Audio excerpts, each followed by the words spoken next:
Hi. Welcome to Book Pop. I'm Jamie Anderson. And I'm Molly Fish. And we have a very exciting show today because we have our very first guest, Lindsay Christians. Yay, Thank you so much for being here. Thank you for having me. This is amazing. Oh, I'm so glad. Lindsay is a food editor and arts writer for the Cap Times here in Madison, Wisconsin. She has also written 2 cookbooks, Madison Chefs and Osteria Papavero. And you do many other things, but we're going to get to that because the first question that we have to ask every episode is, what are you reading? So actually, I just finished it this morning. Love that. But I love short stories. And I love short stories as a way of finding new novels as well. So I read primarily fiction. So I just finished reading the 2023 O. Henry Prize short stories. Nice. Okay. Yeah. And so it's really wonderful because sometimes you'll come across something and be like, did I read that somewhere already? You know, because we get the New Yorker. And so I'll read the fiction in the New Yorker.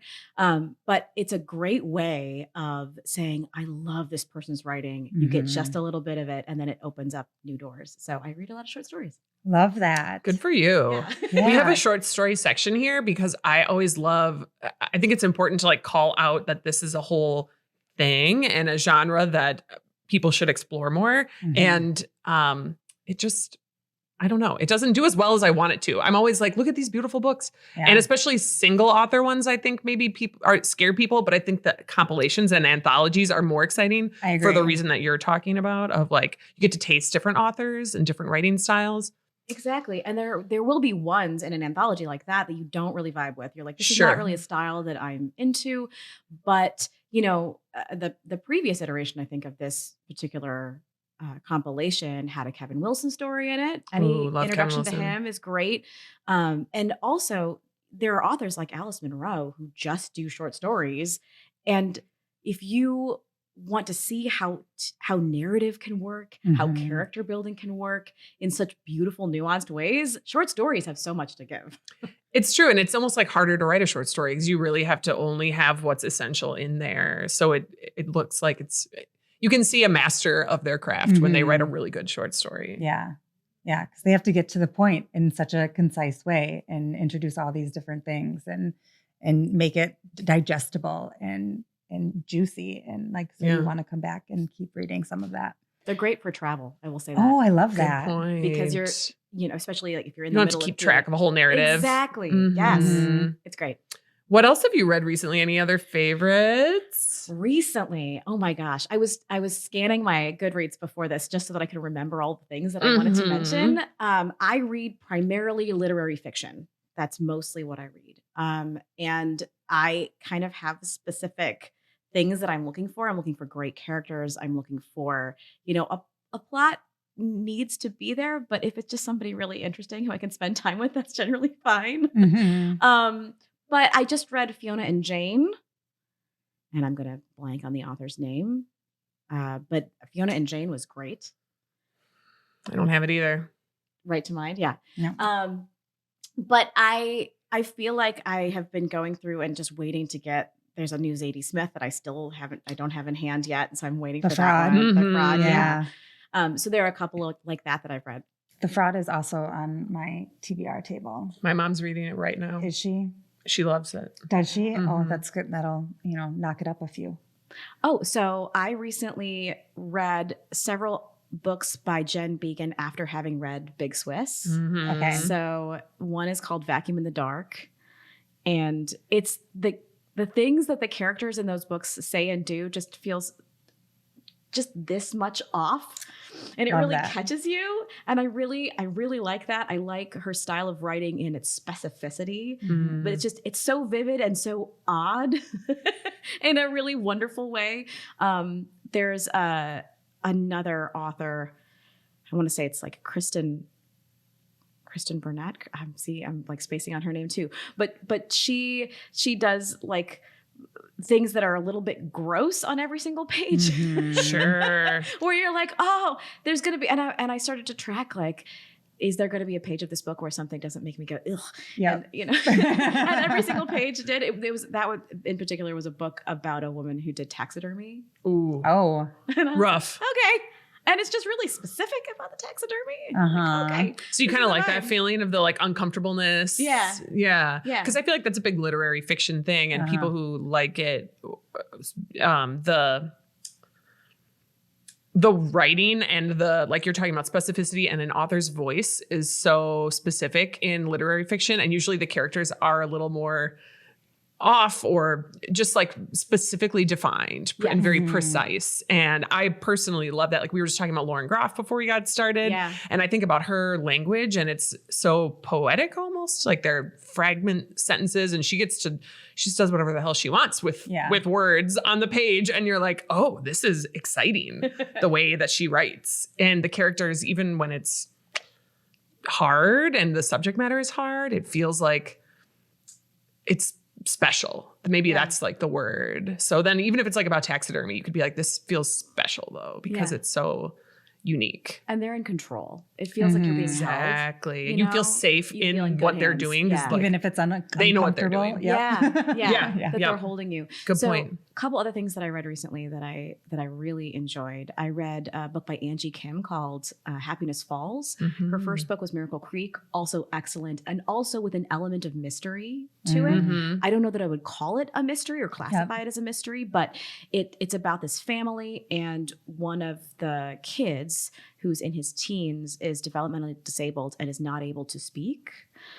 And we find out just about the assumptions that his family has been making about him and how that's connected to the disappearance of the father that happens at the very beginning of the book.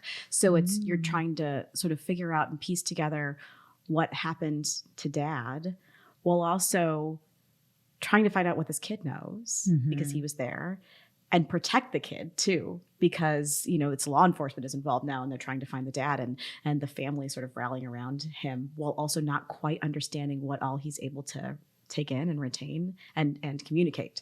So that was very chewy and very fascinating book. Could not put that one down. And did they have stuff from his perspective then? Like his inner voice? Or so wow. you don't No. get his perspective. The whole book is from the perspective of his sister. Fascinating. Yeah. Because that it was kind great. of reminds me of Heaven and Earth Grocery Store, where you do get, there's this nonverbal child boy. character. Yeah, Yeah, exactly. But the fact that you get the inside his head version, because he's, perfectly aware of everything going on around him, like those chapters that were inside his head were just some of my favorites. He can see what's going on. He can sense danger. Right. He knows when he needs to Right. get out. He knows Right. who's protecting him and who's not. That kind of Exactly. thing. So yeah, for sure. I also just read Hernan Diaz's Trust. Beautiful. Also One of my Jamie's favorite. Oh my Yes. gosh. I Yeah. love the way that book gives you a narrative and then gives you more as you're going forward of things that sort of undercut what you think is true.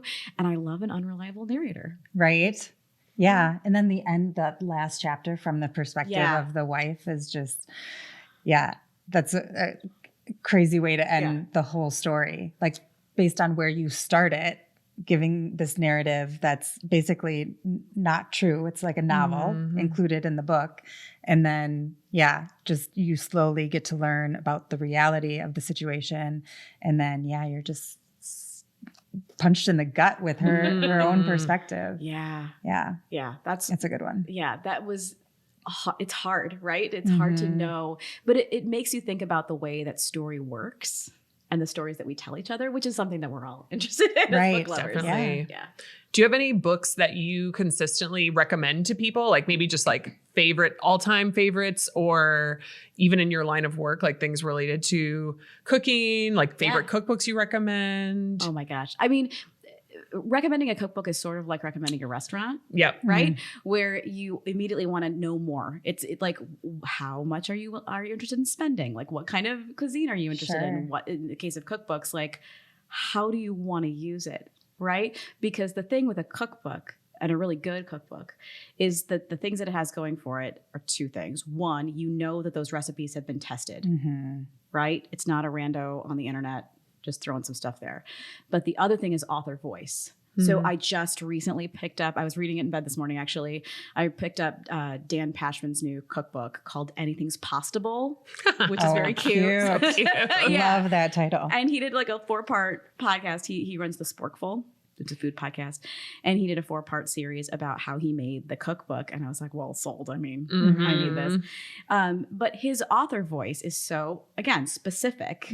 And he's giving you recipes not only that are going to work, that have been tested and are going to work, but also come from a very specific perspective. There's something that he says, I have to make this again. Like, this is so good, and I want to tell you why, and why you should, take the time to get these ingredients and learn this technique and make this. Amazing. I did a little experiment, I guess, sort of.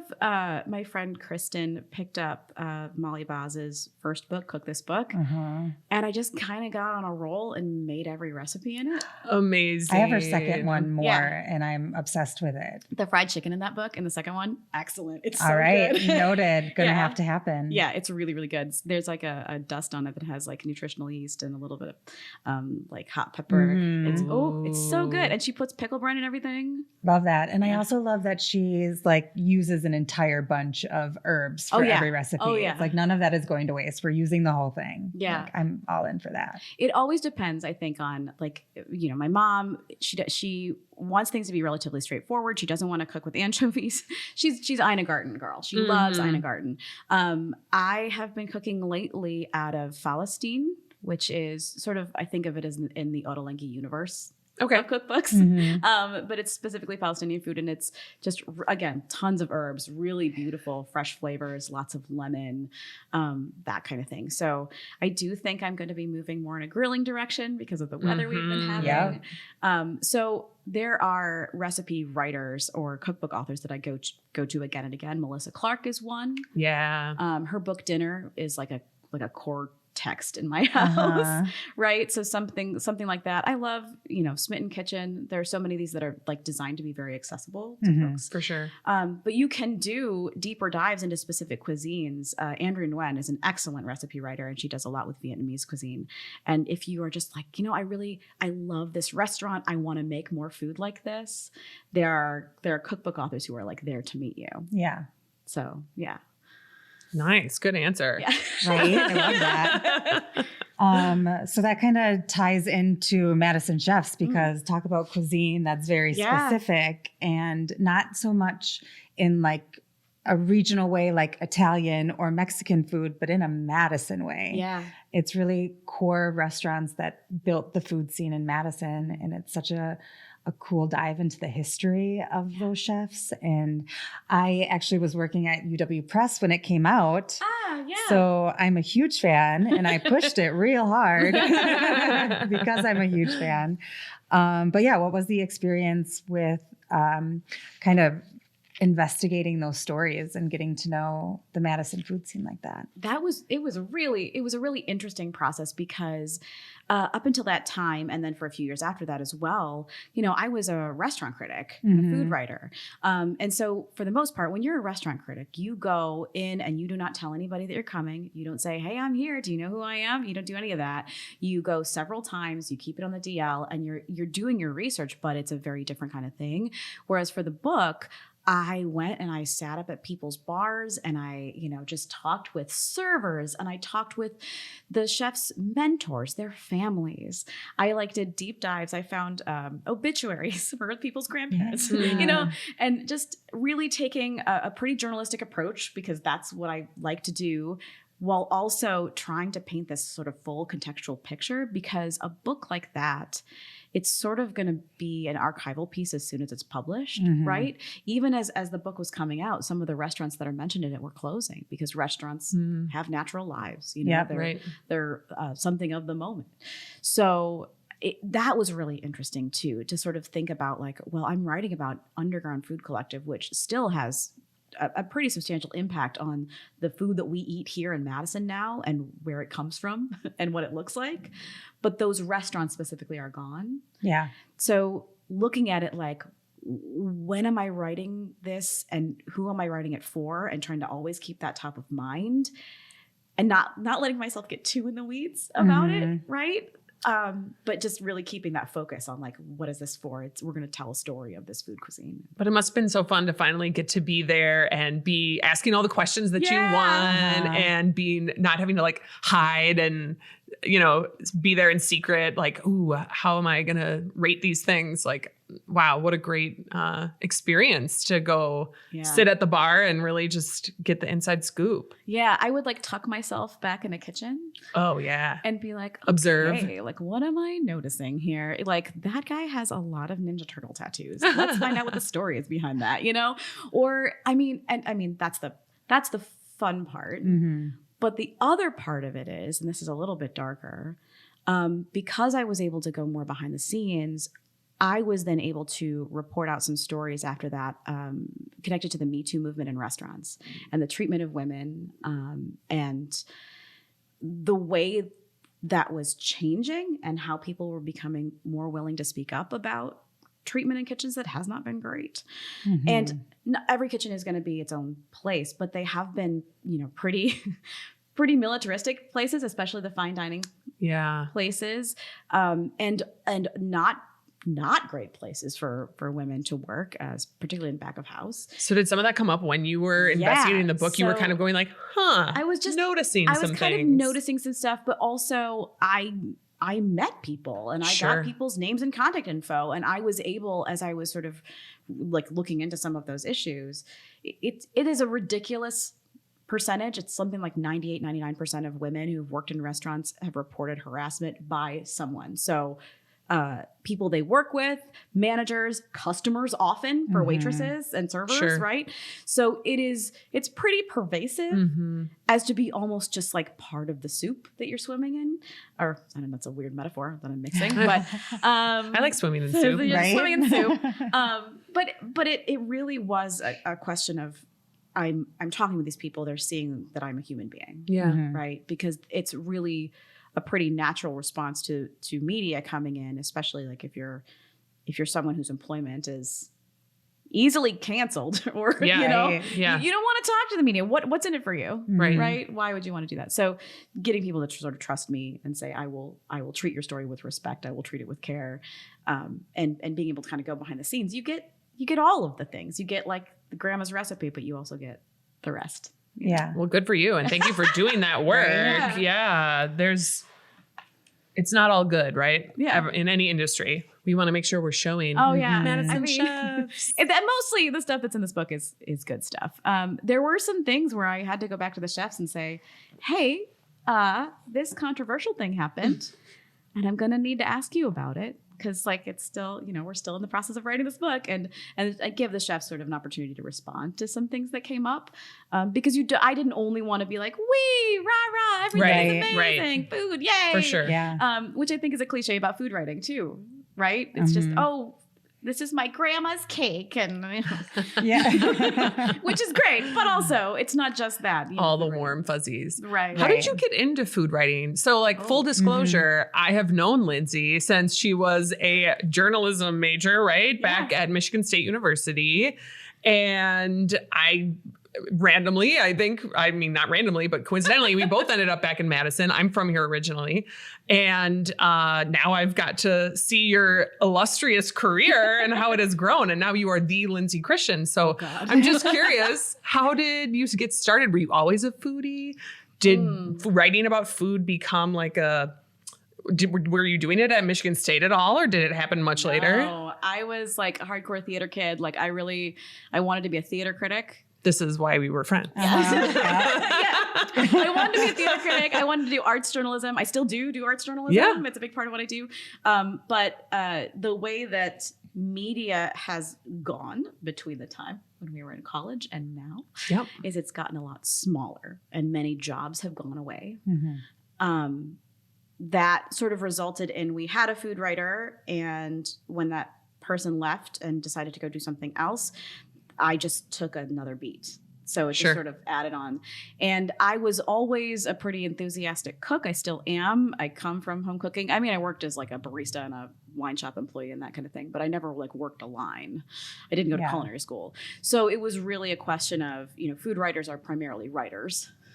and you have to be able to sort of describe food. But one thing that I found really interesting as the job has kind of evolved is I think there has been, and still in many ways continues to be, a perception, as I said, of food writing being kind of fluffy. Like we're gonna talk about whether the soup was seasoned properly and, you know, how quickly I got my water refilled. And there, I think, is a place for that, but especially with the proliferation of sites like Yelp and other things where people can just be like, well, I went and the wait was 2 hours.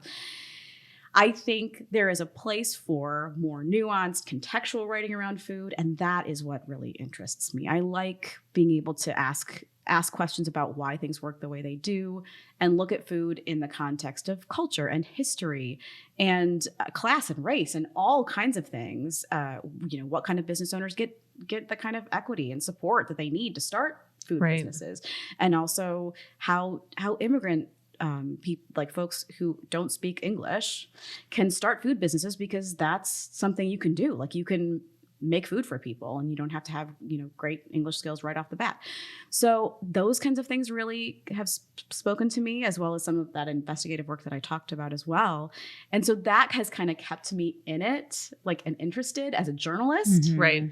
You know, versus just like talking about, you know, recipes and writing and that kind of thing, which are wonderful. Yeah. Like I love those things too. But I feel like that having all of that as being very open in food writing has really kept me kind of interested in it, where it really just started as like, well, a beat you were assigned. We need somebody to do this. So it's going to be me. That's awesome. I didn't know that. That's how you got started. Cause I think of you as such an authority in Madison on like food, and but just the way you write about it is so great. But it seems like maybe you could be thrown any beat then, then you would be able to write about it intelligently. I did do politics for a little while back in Michigan. And I did not like it. I did not like it. I was like, I asked you this question and you have answered something totally different. Right. Like, why? Politicians. Why are we doing this? Yeah. So, yeah. So what was it like? I'm curious about two things. First of all, co-writing, like what that was like. And then also what your relationship to being a really great reader, which you also are, and then being a writer and how those things work together for you. So I guess first let's talk about the Osteria Papavero Cookbook, which you co-wrote. Yes. Yeah. This was fun. This was really fun, actually. Yeah. What was that experience like? So I learned some things from the first book. I learned the tech that I wanted to use to make, because the first chapter of the first book took me like 4 or 5 months.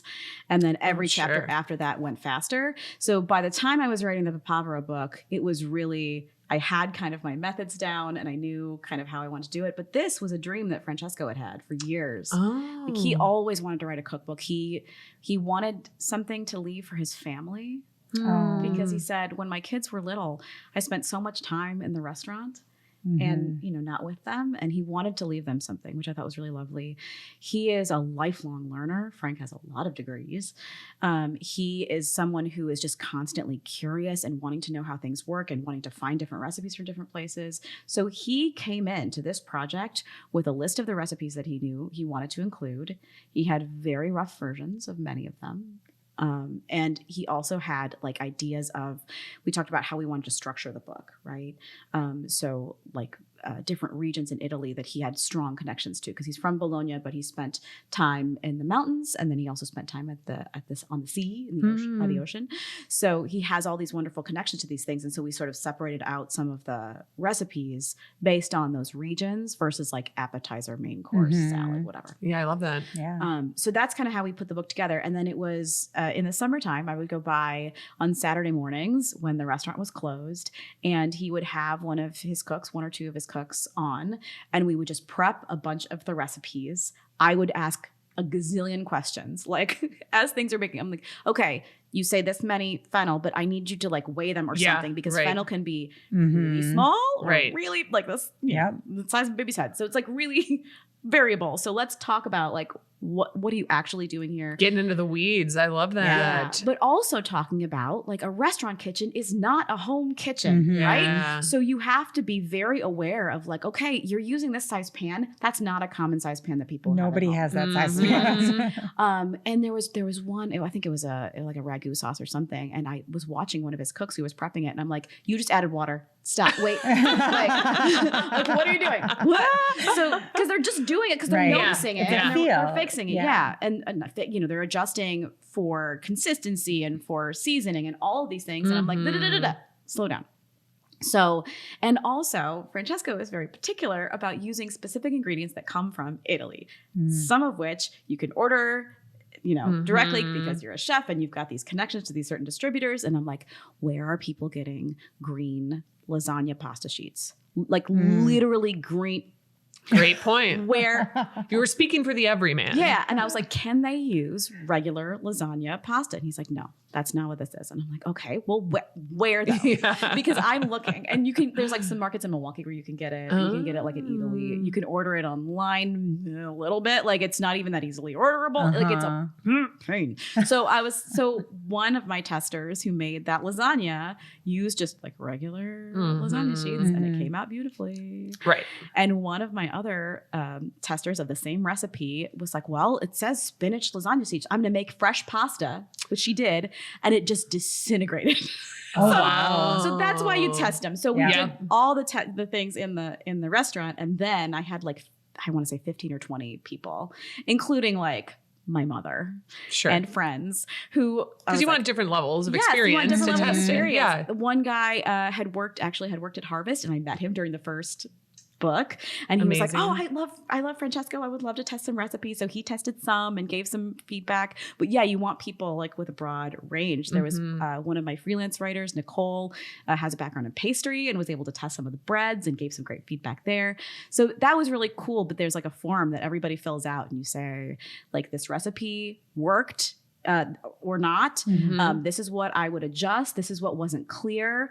These are things that worked and didn't work. One recipe we found was just way, way too salty. And my tester had to throw away her first batch of dough and then like make it again. So I'm just so grateful for all those people. Yeah, that's amazing. So absolutely. But it means that all the recipes that Francesco had, we know that they all work. They work in home kitchens.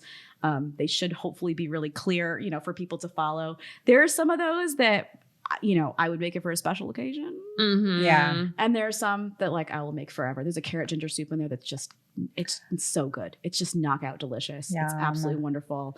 Well, and it's such a beloved restaurant that I think some people from like the book selling experience, some people just buy it as like a keepsake of this restaurant that they love. And they're like, even if like they want to just go to the restaurant and have the real thing, right? But then they get to just kind of get a peek behind the scenes almost of like what, even if I'm never going to order that spinach lasagna paper, the fact that you almost appreciate it more going to the restaurant and eating it and being like, these are things I can't even make myself. Yeah. At least that's me personally. One of my favorite restaurants. Yeah, it was fun. One of my testers made this crispelle dish and I'm so grateful for her because she made the full recipe and she lives alone.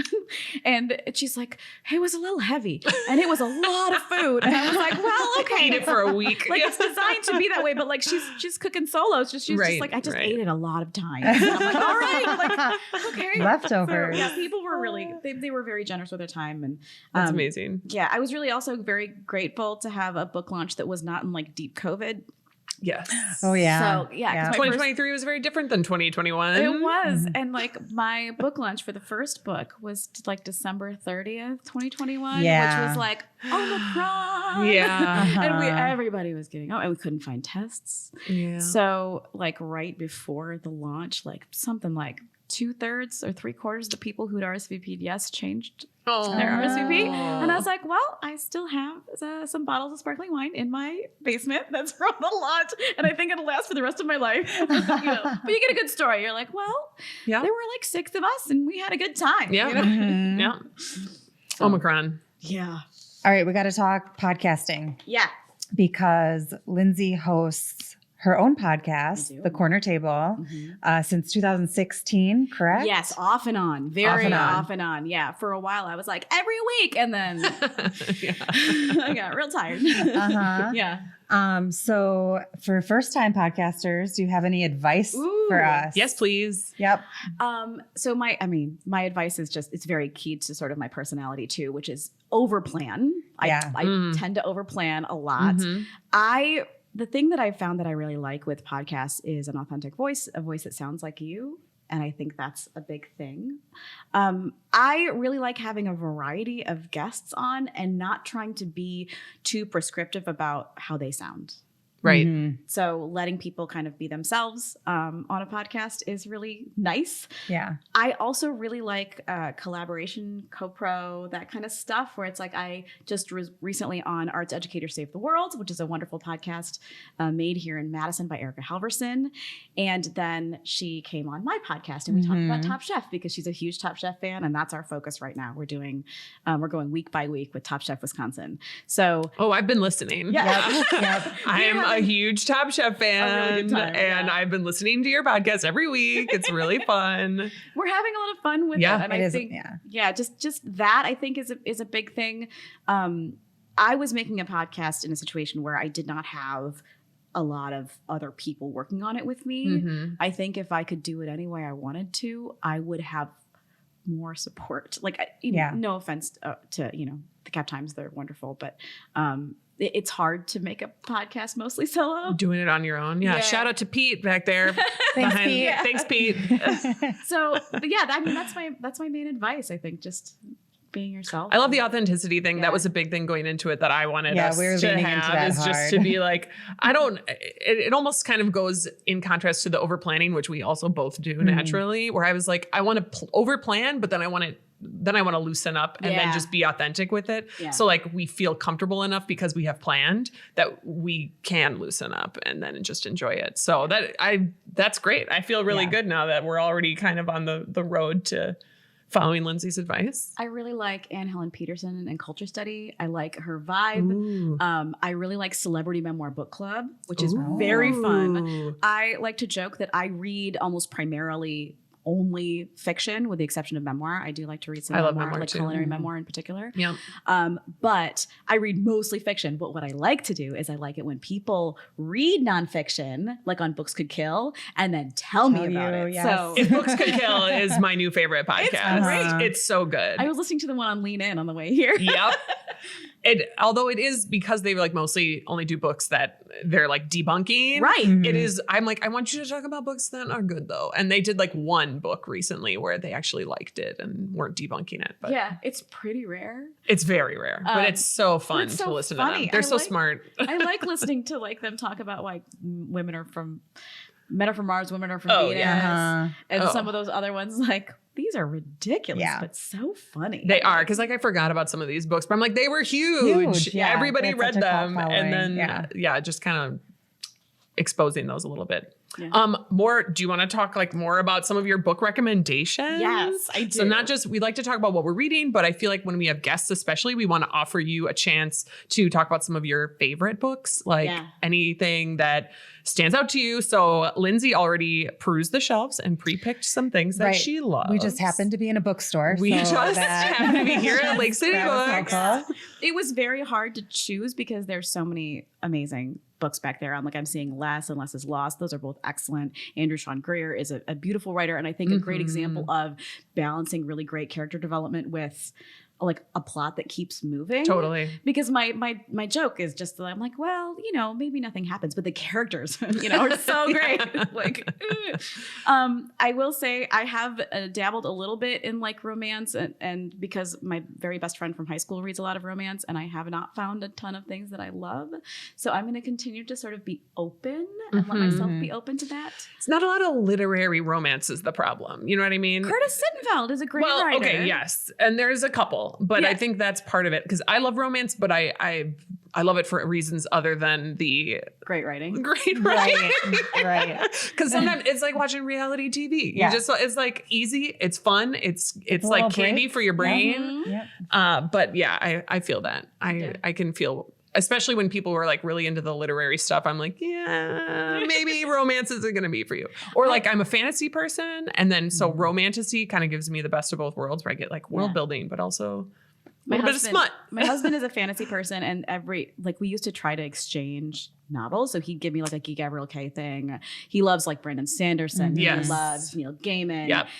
He is currently like slogging his way through one of the George R.R. Martin books about like the history of the Game of Thrones worlds or something. Sure. Yep. It sounds is like it Fire and Blood? That sounds right. Yeah. It's like something. Yeah. It's like the Silmarillion, but it's like for Game of Thrones. Yeah. And I was like, this sounds really rough. Yeah. Like, don't make me. Please don't make me. I don't want to do that. But I feel like there's stuff like with literary fiction where it can kind of cross over. So my first pull here is really good, actually. I grabbed this when I was on vacation last year. This is hilarious. Like it looks the cover is so you good. can tell it's like, going to be funny. I laughed out loud, like while quietly reading. Like it felt goofy. The main character in this is I think she's in her either late 20s or early 30s. She was with her boyfriend for like 8 years. They were married for 1 and they got divorced. And she is dealing with the fallout of the divorce. And she just doesn't really know who she is without this husband. She is recreating her life. She's making a bunch of real bad choices. You love to see it though. When it's someone else. But like, didn't we all after our marriage fell apart? On Goodreads, people are like, I don't know, she's not very likable. And I'm like, listen, she is relatable. Yeah. The writer for this, I think, wrote for Schitt's Creek. Love yeah. that. But say no more.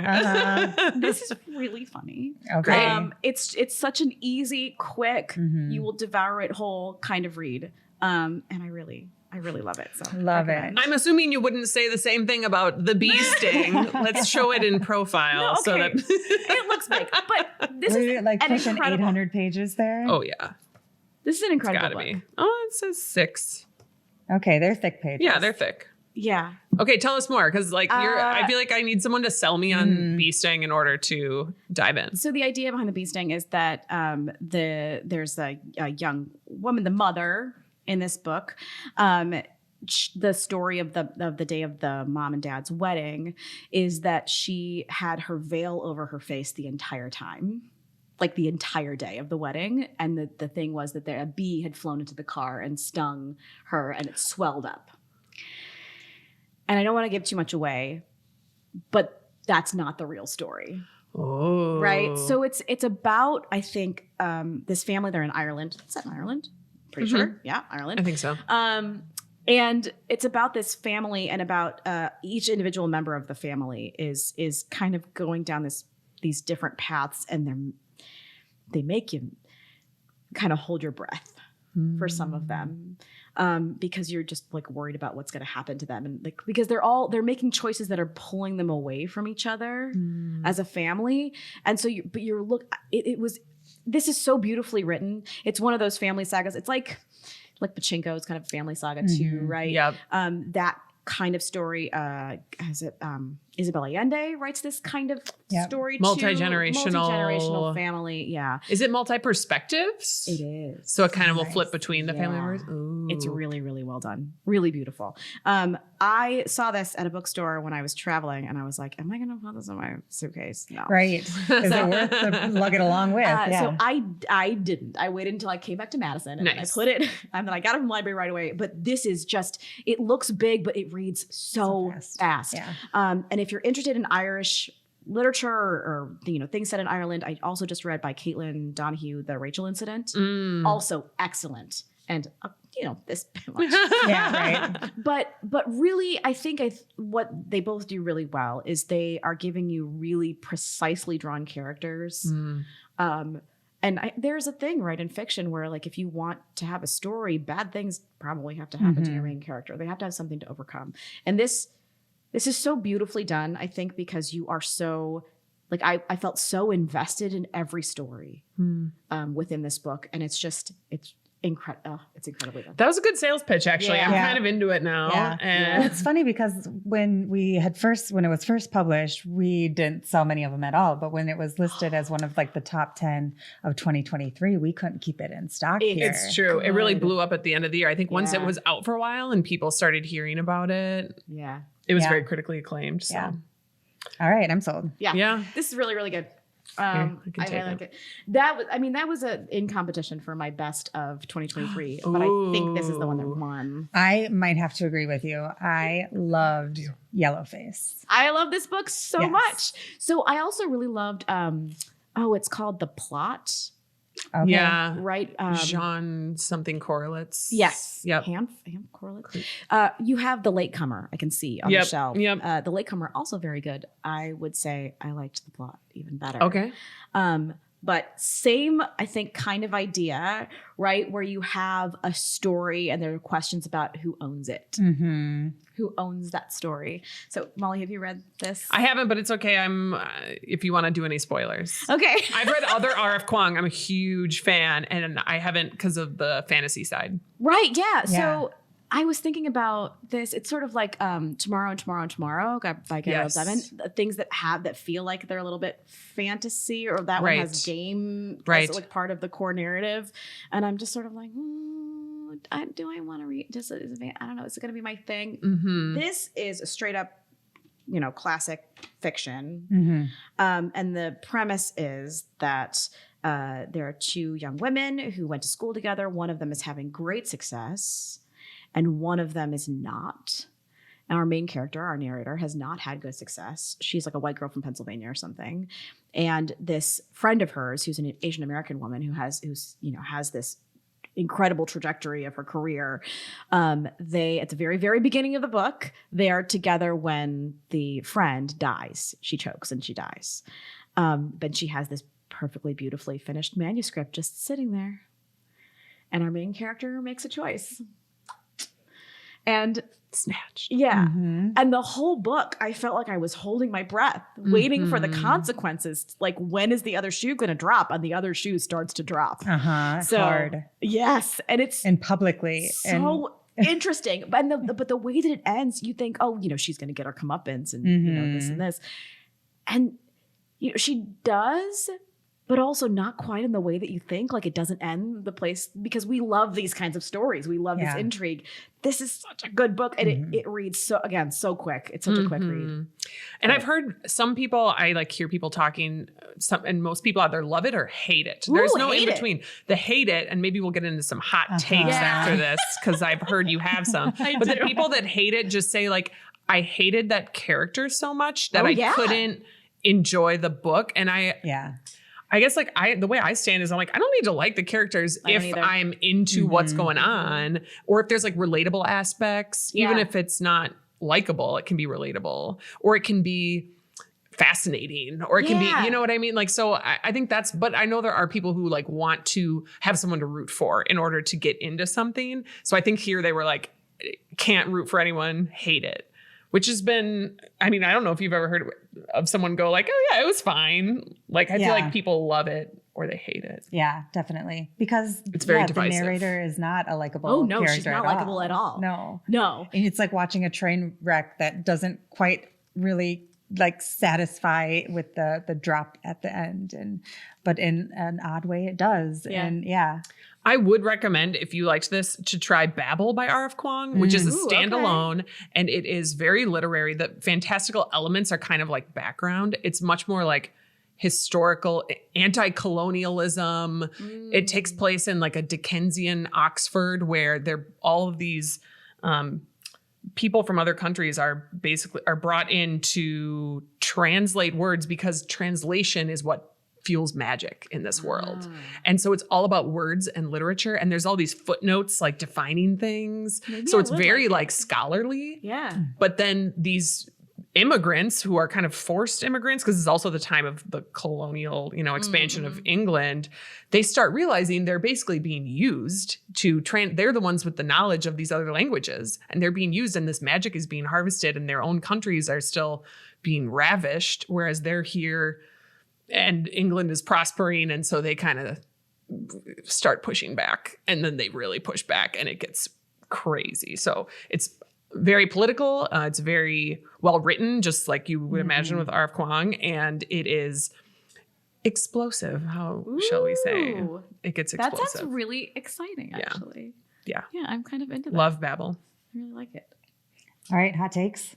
Hot takes. I want to know that. Hot takes from Lindsay. This will be like a Spill the separate, tea. like little Instagram reel or something we'll put out. So a book that everybody seemed to love that I really, really did not like was Lessons in Chemistry. Okay. Hot take. People love that thing. I thought it was really badly written. I thought the feminism was like very flat. The dog knows 5,000 words. Please. Like I was gonna throw it. I was like, this is some nonsense. Did you watch the show? I didn't, but I probably would like the show because the show. Yeah. I was gonna say the show was like, I loved it. I loved the hadn't show, read the too. book though. Oh yeah. But I feel like my mom also read Lessons in Chemistry and also didn't like it. And everyone her friends and stuff were reading it. And she was like, why does everyone like this book? Why was it the #1 bestseller for 2 years? She was like, she didn't get it either. So that was my litmus test for like, okay, well, I'm not going to. Yeah. If my mom didn't like it, then I probably won't like it. This is not it. So that's a good one. Yeah. And my mom shares your hot take. And I also feel like sometimes when the book isn't good, it would make a great movie. And or- vice versa Yes, sometimes. yes. Yeah, exactly. Yeah. I also did not care for The Midnight Library by Matt Haig.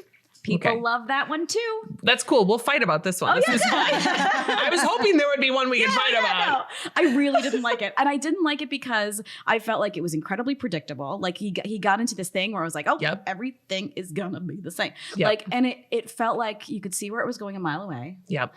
And it also felt like, especially as he kept going, that it was just less. It was like you're working to a deadline, and you're like, oh, and the first few letters are really big, but then you're getting toward the end of the poster and you're gonna squeeze them all in. Like, what? No. Okay, valid. I validate your concerns. validate. But I feel like some of this is also the way that I can read contemporary romance, and I don't need it to be good. I'll say, all right. I feel, and it's Yeah, not, I'm yeah. not saying it's good, The Midnight Library. And whenever I hear people critique it, I'm like, yeah, of course. It's not like, it's not trying to be great literature. But what it was, like when I read it, I was at a very transitional point in my life, trying to figure out what I'm going to do. And it really helped me solidify that I'm going to open a bookstore. It made me think. So I guess the relatability part is what I got, where I was like, I definitely have times where I'm like, what if I had done this instead? Right? Like you were going to be a theater critic. I was going to be on Broadway or whatever we think we were going to do. And the fact that this woman is experiencing these different lives in a very trite, weird way. I didn't love all the stuff in the library zone that she goes into. I was like, whatever. But the concept of it, I related to enough that I think I could just see past it. And that's part of like what I do with when I'm reading like cozy romance stuff is like, I don't know. I think I can just abstract away a little bit from some of those details. And I ended up loving Midnight Library because of that. Because I was like, yeah, what does matter? And okay, the ending, not great. Not great. I agree. But also, like, I read it around the same time as I read The Invisible Life of Addie LaRue, where she, It's a little bit better version. Yeah. And also This Time Tomorrow, which is Emma Straub. Yeah, Emma Straub. And I love Emma Straub. Yes. I love. Yes. Like, I feel like Emma Straub and like that is such a well done, like well constructed book. I think it's better constructed, more thoughtful.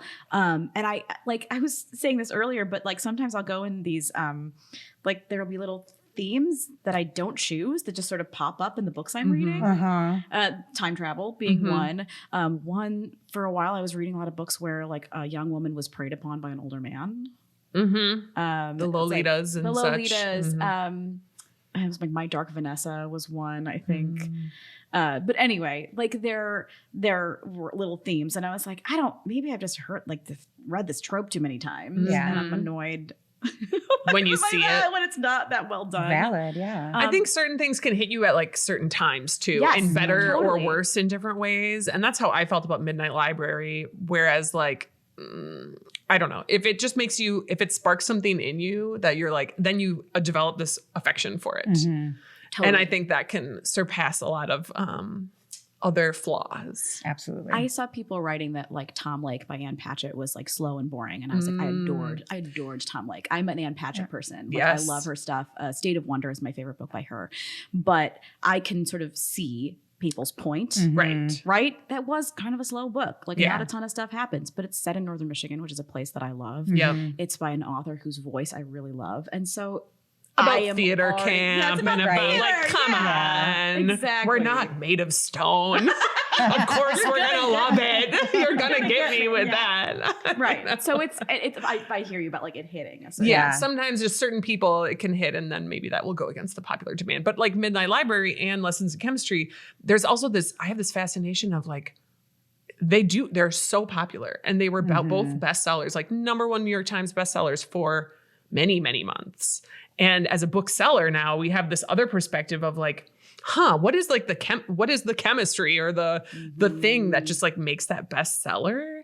Because it's usually not like the best book, right? The best writing, yeah. It's not the best writing. It's not, maybe it's like a mainstreamness, or maybe it is just an algorithm, or maybe it's catching fire somewhere. So Right. like, yeah, it's I kind love of a mystery. that James McBride is doing so well, because that is a beautifully written I know. book. It's gorgeous, right? So stunning. But there are books like, I was just thinking about this book called Oh Beautiful, by, I want to say Jean Yan. I'm going to say that wrong, but it's a book called Oh Beautiful. It's just a stunningly written novel about this journalist who goes back into North Dakota. Have you heard of it? Do you know this book? Mm-mm. No. I don't know this She one. goes back. She's Asian American. She grew up in like a part of the Midwest that we don't call the Midwest, like further west than here. But she goes back and she's writing about these sort of oil fields that have popped up all over in the Dakotas, and like sort of spotting the misogyny and spotting some of the racism too. And it's about her trying to tell this story and also connect with some of the things in her own past. And it is such a gorgeous book. And I don't know how I even found it. I like found it randomly. I don't know, like on some list or whatever, but it's that kind of book where you want to be like, no, I want to write a shelf talker for this.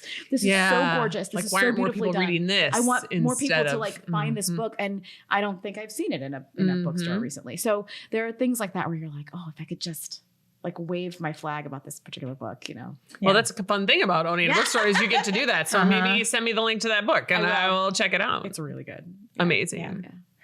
I feel like we pushed over Top Chef a little fast. Is there anything else you want to talk about? I know we didn't get to talk about it all. I just read your new article that came out this Yes. morning. So this episode won't air until May 3rd, like Okay. what that we're talking about. But so maybe I shouldn't say this morning, but I just read your latest behind the scenes article. It was so Dishwasher. exciting. I was like, Too funny. I loved all of the details, how like you were on camera and they had to be like, don't look at the camera. Like, stop looking at the camera. Yeah. And I was like, oh God. Because like I'm not there to be filmed, right? So I just assumed that the cameras couldn't see me. Right?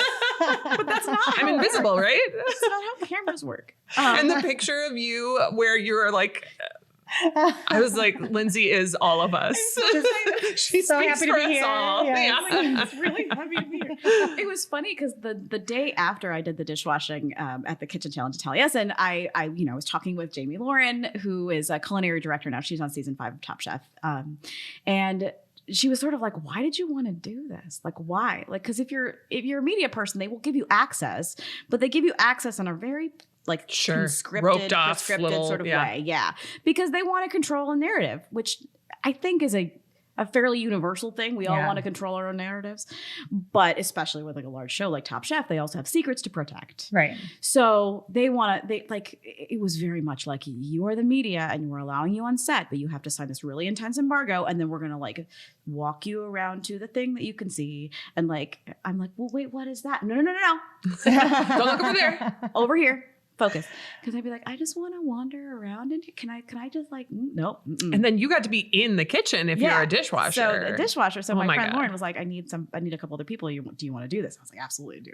So I got to go behind the scenes, but I am not on set as media. I am on set as a dishwasher, and my job is to wash dishes. So I can't take notes. I'm not taking photos. I am just trying my best to like notice as much as I physically can, remember it, while also doing dishes very fast. Wow. That's crazy. How intense. Really nuts. It was a lot. You had to by like 2 or 3 o'clock in the afternoon. I was like, I don't know. It was a lot of work. But Noah, who was working with me, he's got like, he'd done this. He was at the Edgewater for several years. Like he'd worked in catering kitchens. He'd done all this, and he was amazing. He was like positive, helpful. Like we were just pushing Keeping through. the energy high. Yeah. And I'm one of those people who's like, wait, so why? Like, why are we doing this like this way? Like, should we like do this? Or like, and he's just like, just keep going. You just got to keep going. Heads down. Like, Just do it. No more questions. Just keep going. And I'm like, okay. Oh my So I God. just tried to move as quickly as I could and like not hold him back. But yeah, the garbage disposal started failing pretty quickly. Crazy. So he was clearing it out and clearing it out and clearing it out. And after a while, because it was designed for a home kitchen. Mhm. The kitchen at Taliesin is something. It is, it's not designed for that kind of activity. It's just Sure. not. So I'm sure it was really cool for them to like the next day to be able to go to the Harvey house and be like, oh, this is like a really real big, beautiful, kitchen. Yeah. contemporary, like very Mhm. modern, like all the tools you need. People kept running back and being like, I need a ladle. I'm like, we don't have any ladles. Oh my Like, I don't know God. what to tell you. There are no ladles in this kitchen. Well, and the interesting thing that you kind of mentioned in your article was they don't tell you some of this stuff of like, I kind of wish they did more on the show. I would eat that up if they were like, the place that we're in has these things going against it, or like we're really cramped in this little space, or there's like one garbage disposal that's barely working, or You think it's the magic of TV and everything is perfect. And right. Or when Jamie said like, oh, one time I forgot to bring a can opener, and it was just like, what? And that's a thing. Like I would never even put that together. So that's such a cool inside look. And I wish that was exposed a little bit more, and it had a little less of the Top Chef polish that now it has after 20 seasons. You know? Totally. Because I think also like the fact that 2 of the chefs got to go first, I think made a massive difference. Right. Massive. Yeah. Because then they're out, right? Yeah. They got to, do they start staggered too then? They When start they're doing staggered. these Yeah, tiny so it's like kitchens? every 30 minutes, another group 2 of chefs would go because they don't want all the food at the right. same time. Mhm. And also like we're trying to get all, because it's only so many tools. Right. Right? Yeah. So like they used every Vitamix at least 3 times. Like it was so Wow. much blending. but it's like that where you have to get stuff back out to people. And there would be some chefs, for example, who would be like, oh, I want this quarter sheet pan back because we only had a couple in the kitchen. Mhm. That's not necessarily his quarter sheet pan. That's the kitchen's quarter sheet pan. But So you someone just else might asked try me- to come get it. Yeah, Or, but he just asked me to hold it. And I'm like, oh my gosh. Like, I feel like I'm not supposed to hold this for you, but also, so it just, that I feel like there's a lot of behind the scenes stuff. And I think one of the reasons that you don't see more about it is because a lot of these places have paid money or are getting something from Top Chef to be on Top Chef. So Right. like the tourism boards are so involved Right. that they wouldn't want it to be disparaging on them at all. Right. Yeah. Yeah. And I don't know if I didn't ask Shayna this, maybe I should, but I don't think the Harvey House paid anything, but it certainly cost Sure. them Right. to have Top Chef in their Right. space. So having that and then being like, well, the Harvey House didn't have whatever, like enough chinois. Like no one's gonna Yeah, we don't need that to be the thing Right. that's and then they'd remembered. probably be annoyed about it. So I think that's part of it. Good point. Yeah. You Good know? point. But there's a lot of behind the scenes stuff I think that makes a difference in outcomes that we just don't really think about. Mhm. Fascinating. Yeah. I was wondering the other day whether the fact that they have to use Morton salt because it's a sponsor, Mhm. and most chefs use Diamond Crystal, which is less salty because of the size of the crystals. Oh, Yeah. And that affects the saltiness maybe That of their affects dishes. the saltiness of dishes. So maybe if you're a chef and you're used to Diamond Crystal and you're using Morton instead, but you're doing it the same way, Mhm. is that why so often dishes will come out oversalted or seasoned incorrectly? For sure. Right? Fascinating. But Morton's a sponsor. But also if you like knew you're going on Top Chef and that they always use Morton's, like maybe you start practicing with Morton's. You could see this is what Patrick, my husband, always says. He's like, wouldn't you, if you knew there was going to be a cheese challenge, then you would totally. And I'm like, 100%. Some of that, sure, but also you can't. You're know getting what the, ready to. Yeah, you get like whatever, a couple of months notice, and then you have to leave your whole life for 6 to 8 weeks. Right. That's a lot to leave. Right. And you have to work your job until then. Like, you don't have a lot of practice time. Yeah, totally. Dan Fox apparently practiced for Chopped. He said he practiced. I believe it. Which I think is great. Yeah. Yeah. So yeah, that would be intimidating. I would have to practice, prepare. Gotta prepare. Well, and I said, well, you know, I asked Dan, I was like, you can be very intense when you're cooking. And he's like, yes, I know. And he said, because when you're on camera, you don't want to come across as a jerk when really you're just very focused. Right. And I think that can totally happen. Oh yeah. So yeah. Like, well, he doesn't seem friendly. Well, no, he's just focused. And maybe, you know, some people, sure, are also probably not friendly, but like, I don't know. I don't want to assume, but it's like, oh, you know, some time to practice, but maybe not all of the time. Yeah, practice being on camera is like impossible too. Because you don't know how it's going to come off. Exactly. Okay, I wanted to ask you one other thing about Top Chef that I've been thinking about watching this season and I was like, I wonder how Lindsay feels. So I feel like, I've watched every season of Top Chef. I'm a huge fan. I love reality shows in general, and a lot, but it's one of my favorites. But watching this season, I get like nervous every episode. Do you have that? I feel like my friend is on and my friend is Wisconsin and I want my friend to do well and I want them to come off well. It's like going to see like your friend's band and you've never seen them before. And you're like, God, I hope they're good. I hope I don't have to be like embarrassed of being in this band. And now I've been like, oh, are they going to like, when they were going to the Monona Terrace, I was like, because we think it's commonplace. I see the Monona Terrace all the time. So I'm like, is that cool? Are they going to like this? Is this going to be good?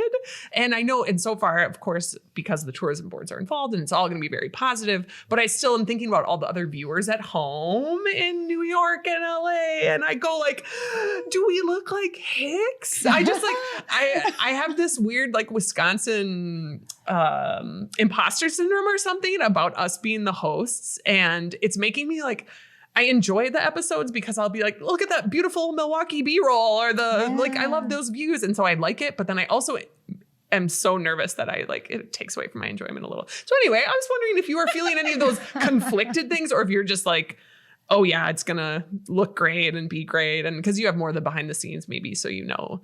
There was somebody from the B-roll, like I mentioned it on one of our podcasts, and somebody who did the B-roll reached out and said, thank you so much for mentioning I love our work. I feel like all Wisconsin people are just watching the B-roll, like, look at the Milwaukee River. I know, it's so fun. Yeah, and you just feel so connected to the season. And like, I've been like pausing on certain B-roll things, like, look at they do. I paused so much. So last week, I think I watched the episode 3 times. And that's not counting the time that I like paused a million times. Anyway, so I'm like, you're very into it. Yeah. I think, so there's a moment in the very first episode where maybe it was Charlie who asked one of the other contestants, like, how did you feel when you found out it was in Milwaukee? Yes. And I was like, see? Ooh, okay. It's going to be fine. And I think it was Michelle who was like, I think every place has something to give. Yeah, like, that's I think true. It was great. And I really appreciated that response. Like I think but I also wonder if there weren't like other responses that they just edited out.